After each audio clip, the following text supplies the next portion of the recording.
নমস্কার আমার প্রিয় বন্ধুরা, স্বাদের সফরে সবাইকে স্বাগত জানাচ্ছি।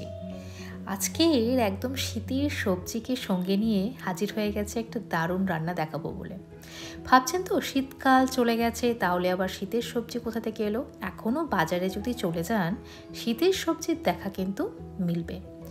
আর শীতের সবজি যেহেতু এখনও আছে, তাহলে আমি বলবো বাড়িতে একটা সুন্দর ভোগের খিচুড়ি শীতের সবজি দিয়ে ঝটপট বানিয়ে ফেলুন। সব থেকে সহজভাবে কিভাবে ভোগের খিচুড়ি বাড়িতে বানাবেন সেটা কিন্তু আজকের ভিডিওতে আমি একদম ডিটেইলে দেখিয়েছি। তো আজকের ভিডিওটা আপনারা যদি ভালো করে দেখেন, তাহলে কিন্তু পারফেক্ট ভোগের খিচুড়ি বাড়িতে খুব সহজেই বানিয়ে ফেলতে পারবেন।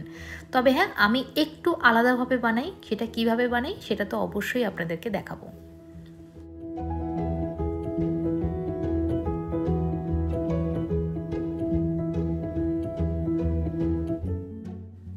কড়াইতে নিয়ে নিলাম সর্ষের তেল।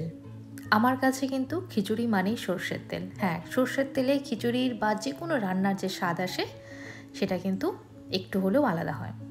প্রথমে হচ্ছে আলুগুলোকে, আমি একটা আলুকে, যদি বড় আলু হয় 4টে টুকরো করেছি, ছোট আলু হলে 2টো টুকরো করেছি, করে খুব ভালো করে নুন আর হলুদ দিয়ে লাল লাল করে ভেজে নেব। কি কি সবজি নিয়েছি পরপর তো আপনারা দেখতেই পাবেন, আর আমিও কিন্তু বলে দেবো। তো আলুটা আমার খুব ভালো করে ভাজা হয়ে গেছে, দেখতেই পাচ্ছেন আমি কতটা ভেজেছি। এবার আমি তুলে নিচ্ছি।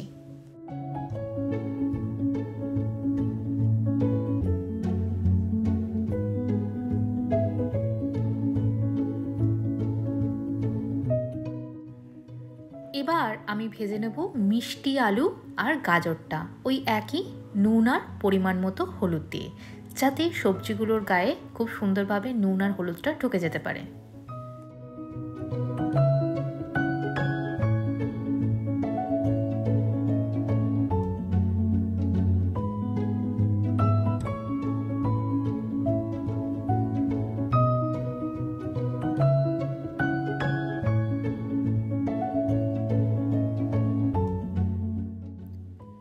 খুব ভালো করে দেখে নিন আমি কতটা ভেজেছি। দেখতেই পাচ্ছেন আমি কিন্তু বেশ লাল লাল করে ভেজেছি, ঠিক যেভাবে আমি আলুটা ভেজেছি। আমি প্রত্যেকটা সবজি কিন্তু একইভাবে ভেজে নেব, আলাদা আলাদা করে। এরপর আমি ভেজে নেব কুমড়োটা, ওই একই নুন আর হলুদ দিয়ে। দেখতেই পাচ্ছেন দিয়ে দিলাম সামান্য নুন আর সামান্য হলুদ, একই কিন্তু লাল লাল করে বেশ ভালো করে ভেজে নেব। এরকমভাবে ভেজে খিচুড়ি করলে কিন্তু খেতে বেশ ভালো লাগে এবং একদম অন্যরকম লাগে। দেখেই বুঝতে পাচ্ছেন কুমড়োটাও কিন্তু আমি লাল লাল করে ভেজে নিয়েছি। আর এরপর আমি ভেজে নেব সিম আর ব্রকলি। আপনারা কিন্তু ব্রকলির পরিবর্তে দিতে পারেন যেটাকে কি বলে, ফুলকপি। ফুলকপিটা আমার মনে হয় একটু গ্যাস হয় বলে আমি দিইনি, আমি ব্রকলি দিয়েছি। আপনারা চাইলে ব্রকলির পরিবর্তে ফুলকপি দিয়ে দিতে পারেন। তো এটাকেও কিন্তু লাল লাল করে ভেজে নেব পরিমাণ মতো নুন আর হলুদ দিয়ে।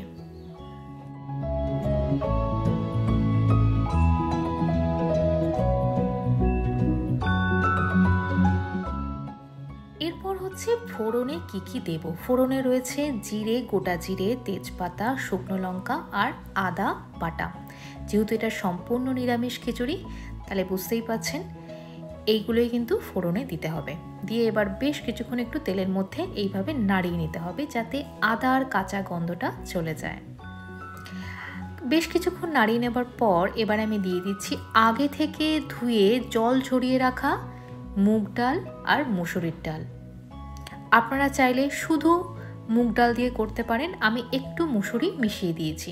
দিয়ে যেহেতু এটাকে আমি আগে থেকে ধুয়ে জল ঝরিয়ে রেখেছিলাম, তাই দেখেই বুঝতে পাচ্ছেন কতটা একদম ঝরঝরা রয়েছে এটা। তো এটাকে আমি বেশ কিছুক্ষণ তেলের মধ্যে ভালো করে ভেজে নেব। যেটা আপনারা আগে ভেজে নেন সেটা আমি ধুয়ে জল ঝরিয়ে ভাজছি, একই ব্যাপার, শুধু একটু প্রসেসটা আলাদা। বেশ কিছুক্ষণ একটু ভালো করে এটাকে ভেজে নিতে হবে। যখন একটু সুন্দর গন্ধ বেরোবে, তারপর কিন্তু আমি এর মধ্যে জলটা অ্যাড করব।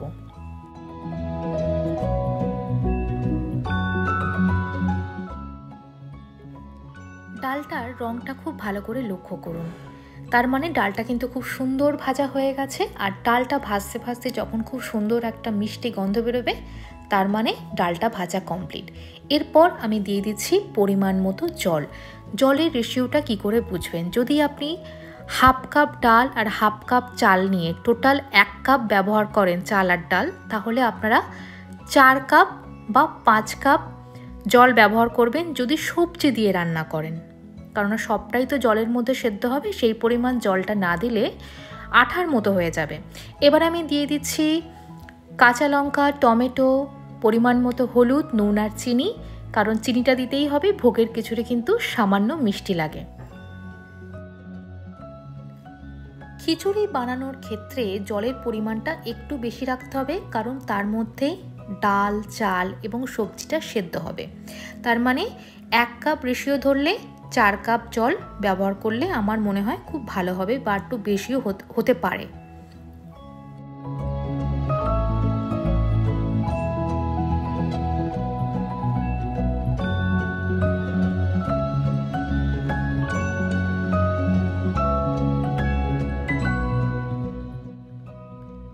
চালটা কখন দেবেন, যখন ডালটা 80% কুক হয়ে যাবে, যেমন আমার ডালটা এখন কিন্তু 80% কুক হয়ে গেছে। এবার আমি দিয়ে দিচ্ছি আগে থেকে ধুয়ে জল ঝরিয়ে রাখা গোবিন্দভোগ চালটা।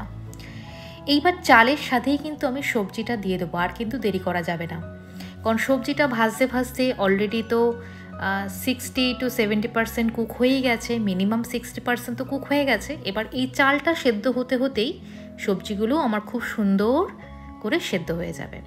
সরি বন্ধুরা, অ্যাকচুয়ালি যখন আমি সবজিটা দিয়েছিলাম কোনো কারণে ভিডিওটা ওঠেনি আর কি, তো আমি চাল দেওয়ার সাথে সাথেই কিন্তু দিয়ে দিয়েছিলাম সবজিগুলো, আর তার সাথে আমি একটু দিয়ে দিয়েছিলাম গরম মশলা, সেটা কিন্তু আমি স্ক্রিনে লিখে দিয়েছিলাম।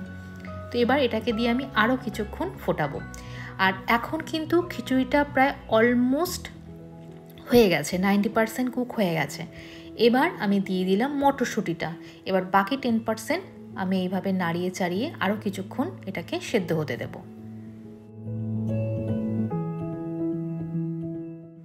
এইবারই হবে কিন্তু ম্যাজিক। খিচুড়ি কিন্তু আমার একদম হয়ে গেছে, সবজি সেদ্ধ হয়ে গেছে, ডাল সেদ্ধ হয়ে গেছে, চালও সেদ্ধ হয়ে গেছে, কিন্তু দেখে কি মনে হচ্ছে এটা ভোগের খিচুড়ি? একদমই নয়। এইবার দেখুন কিভাবে ম্যাজিকের মতো করে এটাকে আমি ভোগের খিচুড়ি তৈরি করে দেবো। এইবার দেখুন খিচুড়ি একদম আমার ডান হয়ে গেছে। আমি দিয়ে দিচ্ছি পরিমাণ মতো ঘি। ভোগের খিচুড়িতে কিন্তু একটু ঘি দেবেন, খেতে ভালো লাগে। এইবার শুধু খিচুড়ির টেক্সচারটা দেখুন, কি লাগছে না ভোগের খিচুড়ি? যখন এই রকম হয়ে যাবে বুঝবেন যে খিচুড়ি আপনাদের একদম ডান, পারফেক্ট ভোগের খিচুড়ি হয়ে গেছে। এই টেক্সচারটা না হলে কিন্তু খিচুড়ি খেতে একদম ভালো লাগে না। আপনাদেরকে আমি আরও ভালো করে দেখাচ্ছি, দাঁড়ান। আমি খুন্তির মাধ্যমে আপনাদেরকে দেখাবো। যখন খুন্তিতে দিয়ে খিচুড়িটাকে এইভাবে তুলবেন তখন আঠার মতো পড়বে। এটাই কিন্তু ভোগের খিচুড়ির মানে এরকম হয়, আমি যত জায়গায় দেখেছি। দেখতে পাচ্ছেন? আর সবজিগুলো কিন্তু একদম এরকম রয়ে গেছে, মানে গলে যায়নি, কিচ্ছু হয়নি, একদম পারফেক্ট ভোগের খিচুড়ি এইভাবেই কিন্তু বানাতে হয়। আশা করছি আপনাদের আজকের ভিডিওটা খুব ভালো লাগলো।